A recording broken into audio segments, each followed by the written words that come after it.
and wanting to make a fantastic product and also showcase the country of New Zealand on screen. I have something to say about that. This movie, or these movies, I should say, beautiful showcase for New Zealand and its incredibly diverse environment, snowy mountains, beautiful, not tropical, but like certainly warm looking locations. Like you see it all here. Mm-hmm. There's a part of me, maybe it's a big part, maybe it's a small part, I'm not really sure. There's a part of me that is disappointed they didn't shoot these in Britain, because this is what Tolkien was thinking of Britain when he was thinking of Europe too, because World War I and everything, but Britain has incredible geography where you could have done, maybe you couldn't have gotten the snowy mountains and stuff, but you could have done most of what they do in these movies if you go up to like Cumbria and the Highlands. Patrick, and certain parts of Wales. I think you could have done that. And definitely Scotland, the Highlands. I'm totally on board with that line of thinking, and I used to think that a lot, but I think the problem was, like, obviously, like, practicality. I'm sure it would have cost a lot more filming in Britain for whatever reason, but also... Probably, but I don't know the details on that.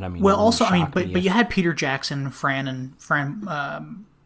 They were all from New Zealand. Exactly. And then Kiwis. Also Weta was a New Zealand-based company, and it was making all the costumes and weaponry and stuff for the movie. Mm-hmm. But no, I think a big problem with filming in Britain or Europe is the people, and also...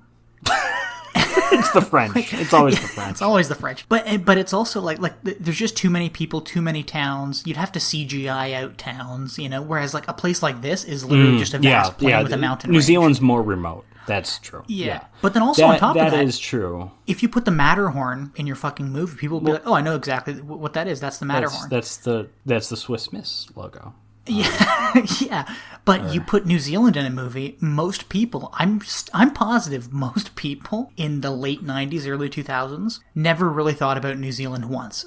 Occasionally they'd see it on a map and they'd be like, oh yeah, there's a country down there. But I'm sure they never really stopped to think what New Zealand that's probably true. Like, if you're doing it, if you're taking advantage of the Lake District in Britain, you've got hikers there you have to deal with. You've got a lot of hikers. Get the fuck out of the shot or dress up in a Hobbit costume, dude.